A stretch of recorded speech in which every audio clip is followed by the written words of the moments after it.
Powered by the Montana Television Network.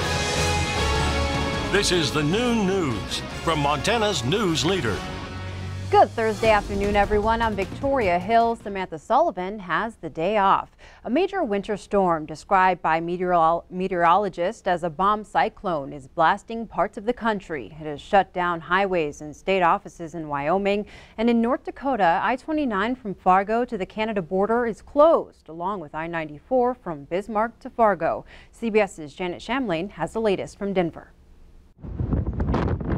A whiteout on Colorado roads and interstates left traffic at a standstill for hours. On I-76, the blizzard whirled around cars. Winds pushed 18-wheelers around like toys. Dude, that semi just slid into that other semi. Oh my God. More than 125 crashes happened Wednesday in Denver alone. Officials shut down major interstates for drivers' safety. The storm also slammed Nebraska hard. Drivers struggled to dig out of deep snowdrifts. Overnight, a state trooper got stuck as she tried to rescue a stranded driver. The same system swept through Texas, with winds topping 80 miles an hour. A frightening scene as those gusts flipped this semi-truck on a highway and sent a tree through these homes in Dallas. In New Mexico, high winds blew freight cars off their tracks. Back in Denver, airport workers passed out blankets to stranded travelers forced to spend the night. By day's end, more than 1,300 flights were canceled. Right now, all the flights aren't going to fly out till like Friday or Monday. So what are you doing here in the airport? We're just waiting to see what our options are. The focus today will be cleaning up the damage and restoring power. Currently, more than 100,000 customers in the Denver area still in the dark. Janet Shamley, CBS News, Denver. And as thousands of people remain stranded at Denver's airport, regular departures are expected to resume this afternoon. The flight from Billings to Denver is delayed by about 2 hours. Now we go to Bozeman, where heavy snowpack is to blame for yet another roof collapse. This time it was an arena at a ranch that helps female veterans and rescue horses. Serenity Ranch houses about 90 horses that are all trained to help female veterans cope with PTSD and other trauma. Thankfully, no people or horses were in that building when the roof came crashing down early Wednesday morning. Montana State University says after a campus-wide evaluation, all flat roof buildings are safe. MSU leaders say there are no structural concerns with any buildings outside of the fitness area. While the cold weather may cause leaking roofs and waterline breaks, officials say that should not create structural concerns. However, anyone who notices an issue with a building should report it right away to facility services. An investigation is still underway regarding the south and north gyms.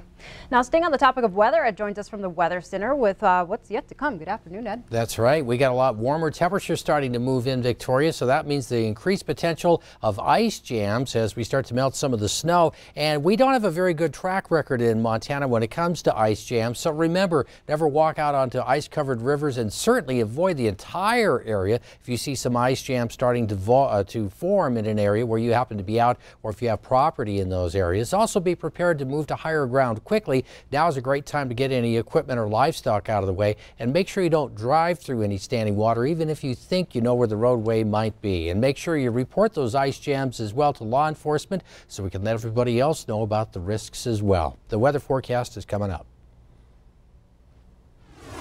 Thank you, Ed. This week's 911 issues with Verizon Wireless are now resolved, but dispatch center officials are concerned it could happen again. A Verizon spokesperson tells MTN the outage was caused by a hardware malfunction. The same fiber that malfunctioned impacted both the Yellowstone and Gallatin County dispatch centers. However, Billings Fire Chief Bill Rash, who oversees dispatch operations, says questions remain as to what led to the outage in the first place. He says dispatchers documented at least 10 callers who specifically said they could not get connected to 911 and used the non-emergency line to access dispatchers for help. Verizon Wireless says the outage occurred within a third-party fiber provider. He said once Yellowstone County notified Verizon of the issue, it was fixed in just 5 minutes. However, issues were first reported Saturday, and Rash did not give an all fixed until noon on Wednesday. Rash said he intends to put in a formal request to Verizon to find out the exact details of the problem. From the 66th session in Helena, a bill to support Colstrip's power plants is thrown out at the Montana legislature, but then a new bill is introduced in its place. It's dubbed the Montana Energy Security Act. The bill says Northwestern Energy gets to charge ratepayers operation cost and buy the plant for $1. Critics of this new bill say it's still a form of corporate welfare.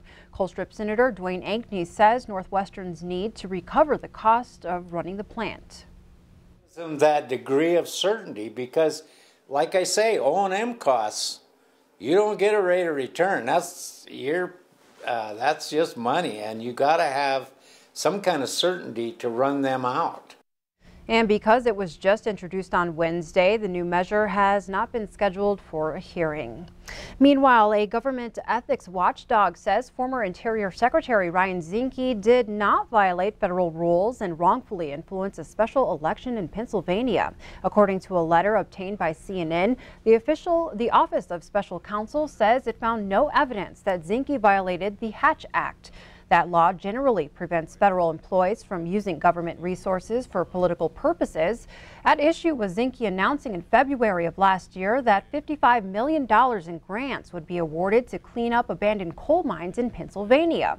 The announcement happened less than a month and just outside a congressional district where a special House election would be held. The Republican candidate in that race attended the announcement. Despite the news, Zinke may not be out of the woods just yet. The Office of Special Counsel is investigating a similar case involving Zinke and last year's U.S. Senate race in Florida, and a separate Justice Department probe into Zinke is ongoing.